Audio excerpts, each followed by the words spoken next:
بسم اللہ الرحمن الرحیم۔ السلام علیکم ناظرین، آج ہم حضرت عمر فاروق رضی اللہ تعالیٰ عنہ کے چند واقعات کا ذکر کریں گے۔ وہ ایک حاکم تھے۔ وہ ایک مرتبہ مسجد میں ممبر رسول پر کھڑے خطبہ دے رہے تھے کہ ایک غریب شخص کھڑا ہو گیا اور کہا کہ اے عمر، ہم تیرا خطبہ اس وقت تک نہیں سنیں گے جب تک یہ نہیں بتاؤ گے کہ یہ جو تم نے کپڑا پہنا ہوا ہے وہ بیت المال سے لوگوں میں تقسیم ہونے والے اس حصے سے زیادہ ہے جو دوسروں کو ملا تھا۔ تو عمر فاروق رضی اللہ تعالیٰ عنہ نے کہا کہ مجمع میں میرا بیٹا عبداللہ موجود ہے۔ عبداللہ بن عمر کھڑے ہو گئے۔ عمر فاروق رضی اللہ تعالیٰ عنہ نے کہا کہ بیٹا بتاؤ کہ تیرا باپ یہ کپڑا کہاں سے لایا ہے، ورنہ قسم ہے اس ذات کی جس کے قبضے میں میری جان ہے، میں قیامت تک اس ممبر پر نہیں چڑھوں گا۔ عبداللہ نے بتایا کہ بابا کو جو کپڑا ملا تھا وہ بہت ہی کم تھا،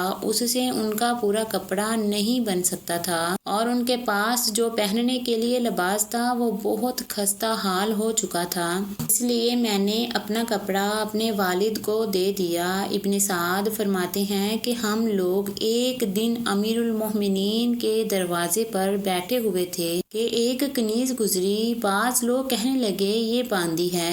آپ یعنی حضرت عمر رضی اللہ تعالیٰ عنہ نے فرمایا کہ امیر المومنین کو کیا حق ہے، وہ خدا کے مال میں سے باندھی رکھے، میرے لیے صرف 2 جوڑے کپڑے، ایک گرمی کا اور دوسرا سردی کا، اور اوسط درجے کا کھانا بیت المال سے لینا جائز ہے، باقی میری وہی حیثیت ہے جو ایک عام مسلمان کی ہے۔ جب آپ کسی بزرگ کو عامل بنا کر بھیجتے تھے تو یہ شرائط سنا دیتے تھے: گھوڑے پر کبھی مت سوار ہونا، عمدہ کھانا نہ کھانا، باریک کپڑا نہ پہننا، حاجت مندوں کی داد رسی کرنا، اگر اس کے خلاف ہوتا تو سزائیں دیتے۔ ایک مرتبہ حضرت سیدنا عمر رضی اللہ تعالیٰ عنہ کے عہد خلافت میں ایک لڑکے کو زنا کے جرم میں سزا دینے کے لیے لے جایا جا رہا تھا۔ وہ لڑکا اونچی اونچی آواز سے پکار رہا تھا کہ میں بے گناہ ہوں، مجھے سزا نہ دی جائے۔ آپ کو بتاتے چلیں کہ حضرت عمر فاروق رضی اللہ تعالیٰ عنہ عدل و انصاف کی وجہ سے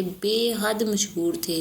حضرت علی کا وہاں سے گزر ہوا تو حضرت علی رضی اللہ تعالیٰ عنہ نے اس لڑکے کی پکار سن کر اہلکاروں کو روکنے کا حکم اور لڑکے سے پوچھا کیا معاملہ ہے۔ لڑکے نے حضرت علی سے کہا کہ جس جرم کی سزا مجھے دی جا رہی ہے وہ جرم میں نے کیا ہی نہیں، امیر المومنین عمرو بن عاص نے تو مجھے کوئی کوڑا نہیں مارا، لہٰذا میں انہیں معاف کرتا ہوں۔ اس کے بعد خلیفہ دوئم عوام کے جمع غفیر کے سامنے گورنر مصر حضرت عمرو بن عاص سے مخاطب ہوئے اور فرمایا اے عمرو بن عاص، تمہیں کیا ہو گیا؟ لوگوں کو تم نے کب سے اپنا غلام بنانا شروع کر دیا ہے، حالانکہ ان کی ماؤں نے انہیں آزاد جنا تھا۔ انسانی حقوق کا سب سے بڑا علم بردار سیدنا عمر بن خطاب رضی اللہ تعالیٰ عنہ ہیں، کیونکہ حضرت عمر رضی اللہ تعالیٰ عنہ نے انسانوں کو تمام بنیادی حقوق دیے، اور آپ رضی اللہ تعالیٰ عنہ کے ان الفاظ نے اے عمرو بن عاص، تمہیں کیا ہو گیا؟ لوگوں کو تم نے کب سے اپنا غلام بنانا شروع کر دیا ہے؟ مجھے سب سے زیادہ متاثر کیا۔ ایک مرتبہ حضرت سیدنا عمر فاروق رضی اللہ تعالیٰ عنہ گلیوں میں گشت کر رہے تھے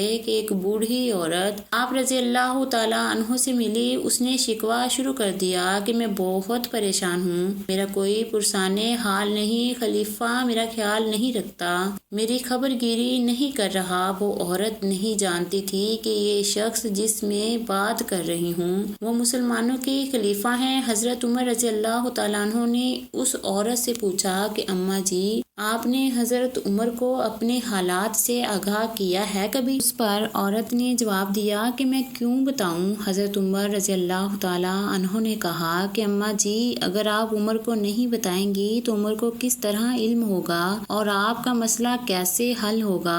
عورت نے جواب دیا کہ اگر عمر رضی اللہ تعالیٰ عنہ میرے حالات کی خبر نہیں رکھ سکتا تو اس کو کس نے کہا تھا کہ مسلمانوں کا خلیفہ بنے؟ جواب پر حضرت سیدنا عمر عمر بن خطاب چونک گئے اور فوری اس کی شکایت کا ازالہ کیا اور خبر گیری کی مہم اور تیز کر دی۔ آج کرۂ ارض پر نبی اکرم صلی اللہ علیہ وسلم صحابہ کرام کا قائم کردہ نظام خلافت نہیں ہے تو مسلمانوں کے بڑے بڑے مسائل کی خبر گیری کرنے والا اس وقت کوئی نہیں۔ مسلمان مسائلوں کی آگ میں بھسم ہو کر رہ گئے ہیں، ان کا کوئی پرسان حال نہیں۔ کیا مقدر والا تھا وہ دور جب ہر انسان کو اس کے بنیادی حقوق اس کی دہلیز پر ملتے تھے۔ اس کے برعکس انسان آج بنیادی حقوق سے اس قدر محروم ہے کہ انسانیت شرم کے مارے منہ چھپاتی پھر رہی ہے۔ ایک مرتبہ خلیفہ دوئم سیدنا حضرت عمر رضی اللہ تعالیٰ عنہ کھانا نوش فرما رہے تھے۔ غلام نے آ کر عرض کیا، عتبہ رضی اللہ تعالیٰ بن ابی فرقد حاضر ہوئے ہیں۔ آپ رضی اللہ تعالیٰ عنہ نے اندر آنے کی اجازت فرمائی اور کھانے کی توضیع فرمائی۔ وہ شریک ہو گئے تو ایسا موٹا کھانا تھا کہ نگلا نہ گیا۔ انہوں نے عرض کیا کہ چنے ہوئے آٹے کا کھانا بھی تو ہو سکتا تھا۔ آپ رضی اللہ تعالیٰ عنہ نے فرمایا، کیا سب مسلمان میدا کھا سکتے ہیں؟ عرض کیا، سب تو نہیں کھا سکتے۔ فرمایا، افسوس ہے تم پہ، چاہتے ہو کہ میں اپنی ساری لذتیں دنیا میں ہی ختم کر دوں۔ یہود رسول اللہ صلی اللہ علیہ وسلم کی خدمت میں حاضر ہوئے اور آپ کو بتایا کہ ان کے یہاں ایک مرد اور ایک عورت نے زنا کیا ہے۔ آپ نے ان سے فرمایا، رجم کے بارے میں تورات میں کیا حکم ہے؟ وہ بولے، یہ کہ ہم انہیں رسوا کریں اور انہیں کوڑے لگائے جائیں۔ اس پر عبداللہ بن سلام رضی اللہ تعالیٰ عنہ نے کہا کہ تم لوگ جھوٹے ہو، تورات میں رجم کا حکم موجود ہے، تورات لاؤ۔ پھر یہودی تورات لائے اور اسے کھولا، لیکن رجم سے متعلق جو آیت تھی اسے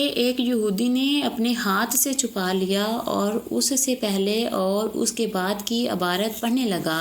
حضرت عبداللہ بن سلام رضی اللہ تعالیٰ عنہ نے کہا کہ ذرا اپنا ہاتھ تو اٹھاؤ۔ جب اس نے ہاتھ اٹھایا تو وہاں آیت رجم موجود تھی۔ اب وہ سب کہنے لگے کہ اے محمد، عبداللہ بن سلام نے سچ کہا، بے شک تورات میں رجم کی آیت موجود ہے۔ چنانچہ حضرت محمد صلی اللہ علیہ وسلم کے حکم سے ان دونوں کو رجم کیا گیا۔ حضرت عبداللہ بن عمر رضی اللہ تعالیٰ عنہ نے بیان کیا کہ میں نے رجم کے وقت دیکھا، یہودی مرد اس عورت پر جھکا تھا، اس کو پتھروں کی مار سے بچاتا تھا۔ کیا آپ جانتے ہیں کہ ابو بکر صدیق رضی اللہ تعالیٰ عنہ نے رسول اللہ صلی اللہ علیہ وسلم سے کہا، یا رسول اللہ، مجھے ایسی دعا سکھائیے جو میں اپنے نماز میں کیا کروں۔ ان حضرت صلی اللہ علیہ وسلم نے فرمایا کہ یہ پڑھا کرو، اے اللہ، میں نے اپنی جان پر بہت ظلم کیا اور تیرے سوا گناہوں کو اور کوئی نہیں بخشتا، بس میرے گناہ اپنے پاس سے بخش دے۔ لا شبہ تو بڑا مغفرت کرنے والا ہے، بڑا رحم کرنے والا ہے۔ آؤ ہم سب مل کر اللہ پاک سے دعا کرتے ہیں کہ وہ ہمارے کبیرہ و صغیرہ گناہ بخش دے، کیونکہ وہ بہت بڑا رحم کرنے والا اور مغفرت کرنے والا ہے۔ آمین ثم آمین۔